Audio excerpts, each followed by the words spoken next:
Hey guys, this is the MMA Breakdown, and we're doing predictions for UFC on Fox 25, Weidman versus Gastelum. Follow me on Twitter, my link is in the description at MMA Breakdown 0. And also check me out on Capper Tech as well as Bet MMA Tips, where I'm going to be tracking my bets, for any bets that I make in the future. So you can track my progress on there. And I'm going to be doing more betting videos, for every event that I place bets for, I'm going to be doing a betting video, so look out for those. We're pretty far out from these events, although I will have those videos out probably before lines come out, so just look out for those. But yeah, UFC on Fox 25. At bantamweight, Brian Kelleher versus Marlon Vera. I love this fight, and I think it's going to be a crazy back and forth competitive fight with scrambles and the guys just going after it on the feet and hurting each other. I think it's really going to be a high-paced, action-packed fight. Marlon Vera, the thing about him is, though, even though I thought he looked the best that he has in his career in his last fight against Brad Pickett, just what he was able to do on the feet in terms of hurting Brad Pickett and eventually knocking him out. And, the guy's a submission specialist as well. Even though he looked better than he ever had in his career, he still gave up those key takedowns that made most people think that he would have lost a decision in that fight. I actually thought he was winning on the cards because of how clearly he was outstriking Pickett on the feet, but a lot of people thought Pickett was winning because of those takedowns. And if he was giving up those takedowns to a guy in his retirement fight who was really shop-worn and old and really declined athletically, I don't see how he isn't going to give up some takedowns to a guy who's probably in his prime, in Brian Kelleher, who has a lot of momentum coming off of a big upset win against Yuri Alcantara, where he just showed crushing submission power in his guillotine. And a guy who's actually going to be able to compete with Vera, at least better than Pickett did. So for that reason, I have to take Kelleher. I don't know if I'm going to take him by finish. Vera seems to really, one of these tough Latin America guys who no one thought was any good, and has really, put a game together and, has some serious skill now. So I don't know if I'd pick Kelleher by finish. But man, that guillotine against Alcantara was so sweet. So I don't know, but I'm taking Kelleher. All right, a middleweight, Rafael Natal versus Alessio Di Chirico. This is just a weird fight, and the clear pick on paper should be Natal, just given his experience. The guy went the distance with Whitaker a couple years ago, and while the guy's never been a really technical fighter on the feet, he does have a kicking game and, does tag guy. He has put guys away with his striking, like Kevin Casey, and I can't think of other examples, but has wins over guys like Ed Herman and Tom Watson. But I think Natal might just be done. The way that he fought Boch, just kind of floundering out there, and Boch was able to just walk him down and land the big shot and knock him out. And we've seen that from him before, against Tim Kennedy. I don't know. Natal just seems like a flaky fighter that on any given night is going to just turn in kind of a really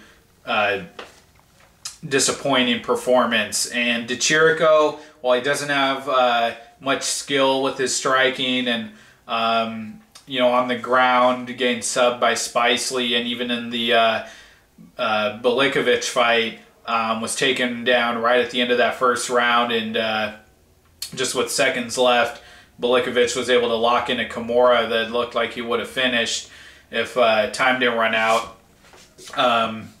So even though, you know, he's struggled on the ground, and Natal is a strong grappler, I just think that on the feet, you know, Natal's going to be too hittable. I just don't see him doing enough to Chirico being dominant enough. And I think Chirico, just kind of with his scrappiness, is going to be able to go the distance and outpoint Natal, get a couple of judges to mark his name down. So I like Chirico for a decision. I know it's an underdog pick. Definitely not a confident pick, because I think Natal's the more skilled fighter, but you know, Natal just kind of doesn't seem to be able to put it together anymore. So I like Chirico. All right, at heavyweight, Timothy Johnson versus Junior Albini. I'm actually going to take Albini in this fight. From what I've seen of him, the guy just comes forward and just kind of headhunts and tries to knock you out. Throws a lot of volume, lets his hands go, and if he can get on top of you on the ground, will pound you out. And Timothy Johnson, while I like the guy and I recognize his ability, you know, taking out Shamil Abdurakhimov in his debut, and you know, outboxing Marcin Tybura, which now just seems like a win he never should have been able to pick up. I think the guy just isn't really developing. I mean, winning a split decision against Omielanczak is looks pretty bad on your resume, and you know, against Volkov, had the power, hurt Volkov several times, but you know, still got outstruck enough technically to lose the decision. So Albini, I think will have the power advantage with a more dangerous fighter than Johnson, and yeah, I see him hurting Johnson on the feet, and then maybe moving to mount on the ground, something like that, and pounding him out. Johnson seems just a little bit too not dominant enough now in his fights. You know, he'll try to, you know, get in on your legs on the fence, pick you apart on the feet a little bit, but Albini, you know, looks like that finisher, and Johnson is not a finisher. You know, other than that fight against Abdurakhimov. So I have to take Albini by TKO. All right, at heavyweight, Chase Sherman versus Damian Grabowski. And I have to take Chase Sherman just because Grabowski has lost to, well, you know, he lost to Anthony Hamilton, and that's just an awful fighter, and an awful fight to lose, and just getting KO'd in that first round. You know, not even putting up a fight. And the same thing against Derek Lewis. So I have to take Sherman. I think it could be an ugly fight. I think Sherman, I think he could lose. Or I think he could, you know, really be on the brink of losing and survive for a decision, or, you know, knock him out late. But, you know, Sherman, I don't feel confident in this guy ever.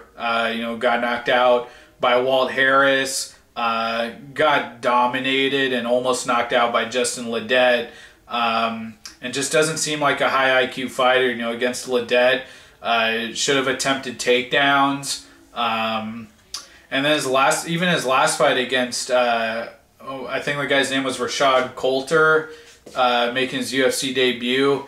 Almost got knocked out in that fight, you know, by a guy who was fighting on one leg, and you know, was taking the fight on short notice. So I can never ever pick Sherman without you know, trepidation. So I think could lose this fight, but Grabowski, just being as awful as he's been, got to go with Sherman, and I'm probably going to go with Sherman by either decision or a late third round TKO. All right, at featherweight, Kyle Bochniak versus Jeremy Kennedy. I have to take Kennedy. He has a meaningful, impressive win now on his resume over Honey Jason. I did not see that one coming at all. You know, Jason, he's shown a dangerous guard and an ability to submit people off of his back in the UFC, and Kennedy totally dominated him on the ground. And Bochniak, he, you know, tries to be a technical, crafty kickboxer. Managed to get a decision win against Barzola, although I thought Barzola got robbed in that fight. But, you know, when he fought Charles Rosa, you know, was able to tag Rosa a few times, not seriously hurt him, but, you know, kind of made him uncomfortable, threw him off balance on the feet, but still ended up losing that fight. And I just think Kennedy, you know, with that dominant wrestling, he's going to be able to take it to Bochniak, hit those takedowns, and yeah, out-wrestle him. So Kennedy by decision. All right, a featherweight, Shane Burgos versus Godofredo Pepe. This is a great fight.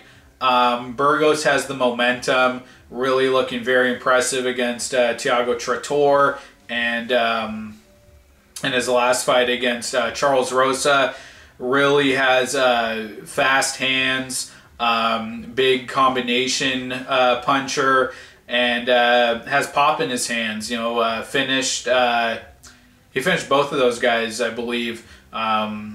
So Pepe, he has submission ability, and he's dangerous on his feet. You know, not a traditional striker the way Burgos is with his hands, but, you know, he can hit flying knees.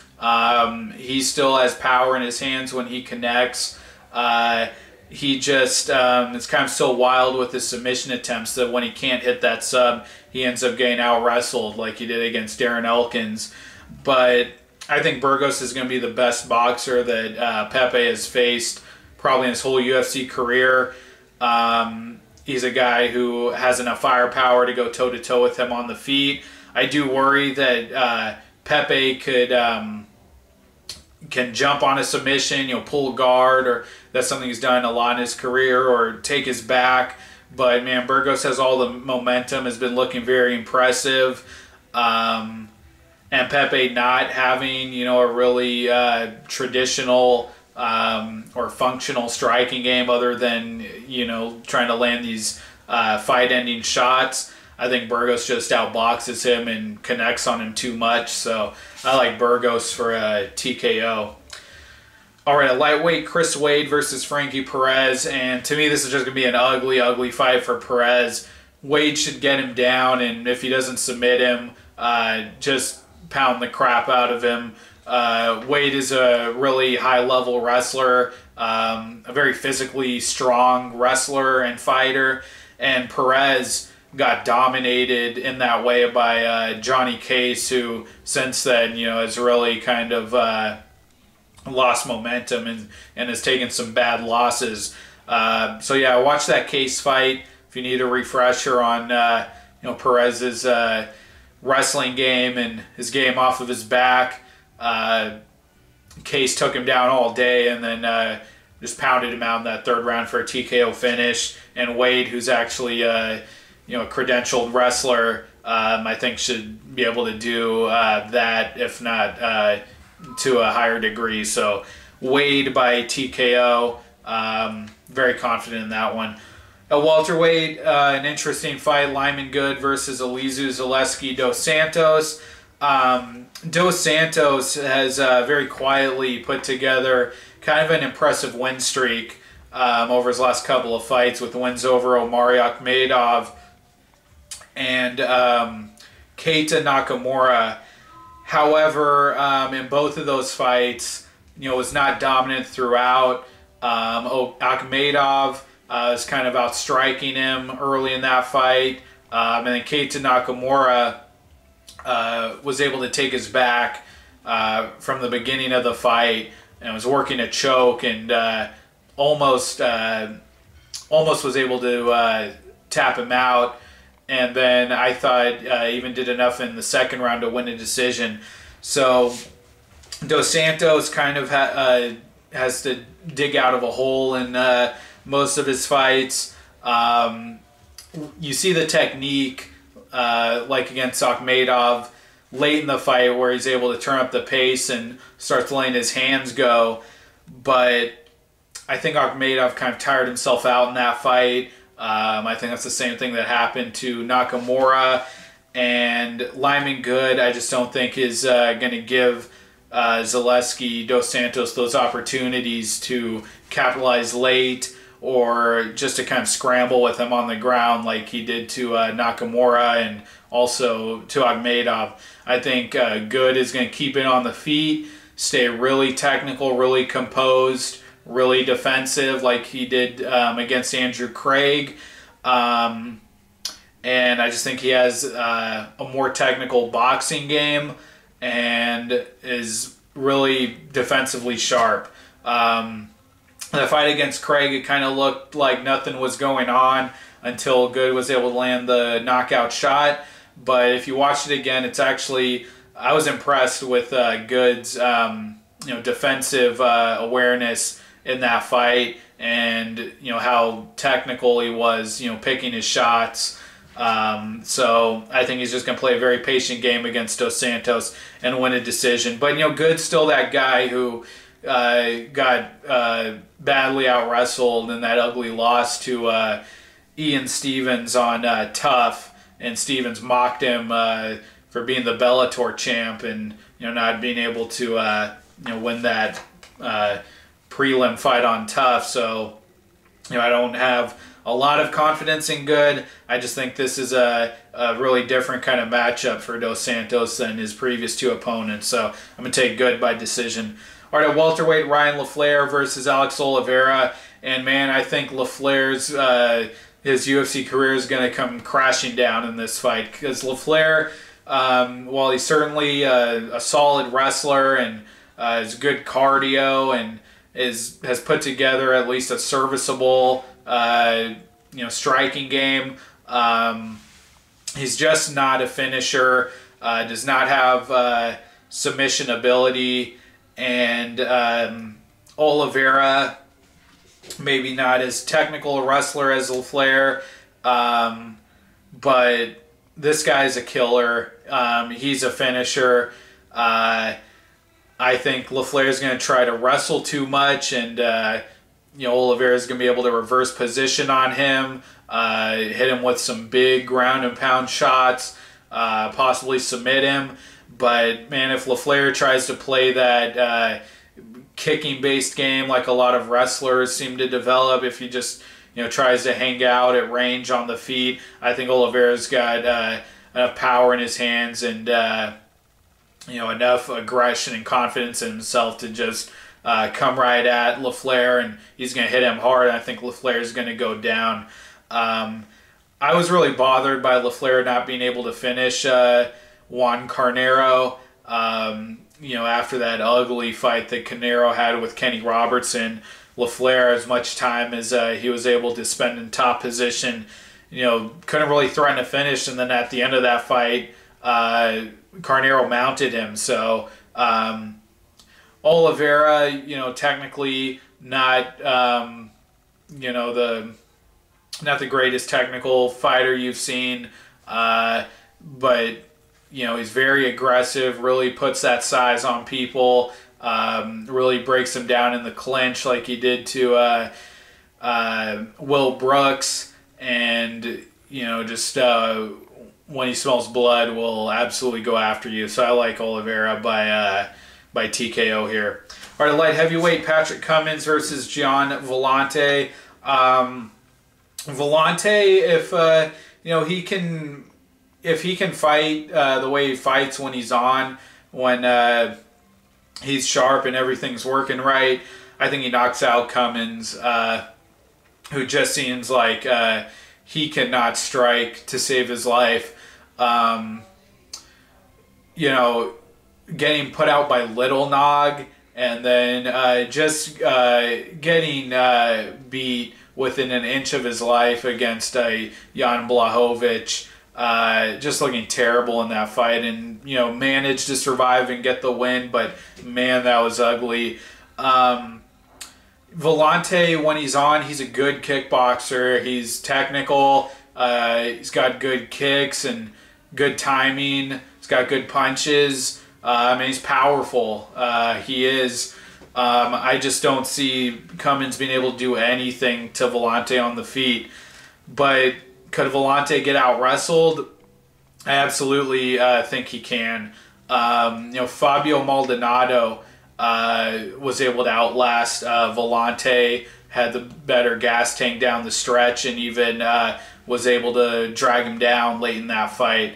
Volante against Ilir Latifi got pressed up against the fence the entire fight. So I think Cummins could absolutely out-wrestle him, but just seeing the way he went down to Nog and how close Blachowicz came to putting him out, I just think that Villante should be able to get the knockout. And Villante is one of these guys that almost gets knocked out in every fight he's in, even the ones he wins, like against Safarov, and Shogun did knock him out. Even for all his skill, he just very rarely is able to win cleanly. But Cummins should not be able to brawl with him on the feet. He's got to stick to the wrestling.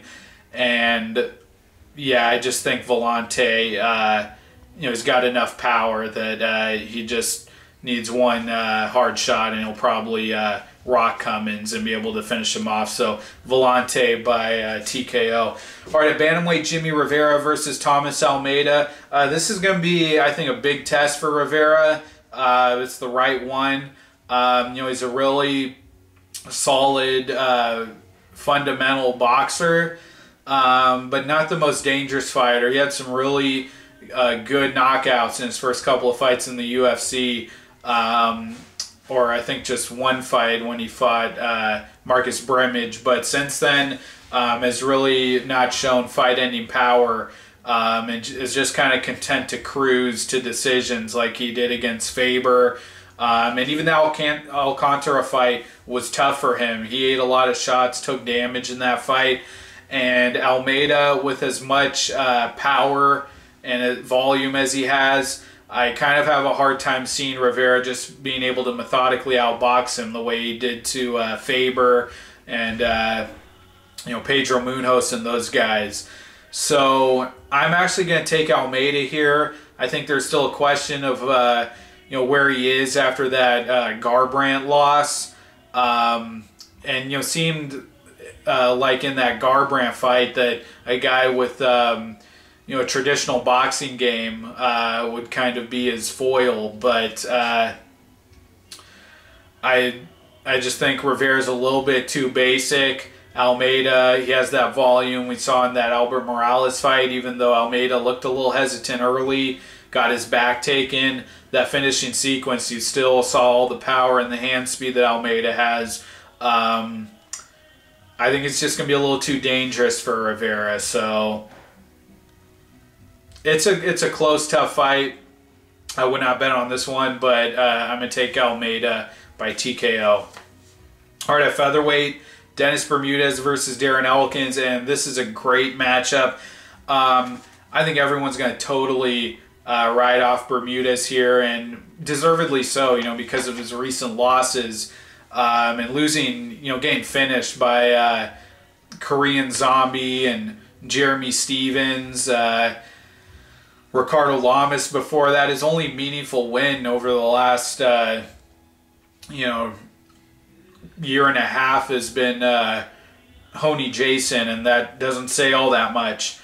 However, I think he matches up well with Elkins, and a lot better than people will be anticipating. Bermudez's problem has been on the feet. He tries to go full throttle early in fights, and when that runs out, when he's not able to get the takedown, then guys just crack him on the feet, and he's not defensively good enough to avoid that knockout shot. However, Elkins, even though he's coming off of that crazy come from behind win against Mirsad Bektic, I would not call Elkins, a knockout striker. I would not even call him, a technically proficient striker. Elkins is a guy who, when he's fought higher level competition like Chad Mendez, Jeremy Stevens, gets absolutely destroyed on the feet. And Bermudez, despite his defensive liabilities, I still think technically he's a better boxer than Elkins. And I also think that wrestling-wise, while Elkins is just this gritty wrestler who will always find his way to top position, will win every scramble and just grind you down.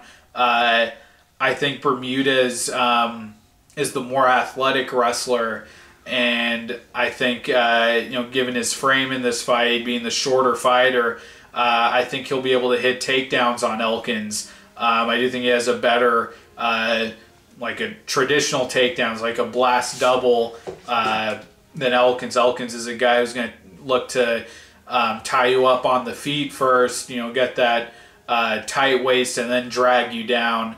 And, Bermudez is a workhorse when he's been able to out-wrestle guys like Honey Jason, or even fights earlier in his career, Clay Guida, Jimmy Hedis. He will keep coming after you with those takedowns. And when he gets top position, very active with his ground and pound. I think he's kind of going to match up the way Bektic did with him. He's going to be the more athletic wrestler. Elkins was getting badly out-wrestled in that fight with Bektic, and then just a mean ground and pound for that entire fight. I think Bermudez is going to do something similar. He could tire out the way Bektic did, and then if that happens, he'll definitely be vulnerable to eating a knockout shot from Elkins. But I just think, people are really going to be underestimating Bermudez here. He's still an athletic wrestler, and on the feet, Elkins just not a technical striker. So I'm actually going to take Bermudez by decision. All right, at middleweight, Chris Weidman versus Kelvin Gastelum. I think Gastelum is going to knock him out. I just don't think there's too much to say about Weidman analytically anymore. I just think he's kind of broken, and his striking, it's more volume based and pressure based than really technique based. And he can hit takedowns still. Was out wrestling Musasi and probably up a couple rounds on him. But once he gets hit and once his opponent gets that chance to either time that shot, like the flying knee that Romero landed on him, or just get that chance to let their hands go like Musasi did, Weidman just can't take shots well, and the wheels just completely fly off.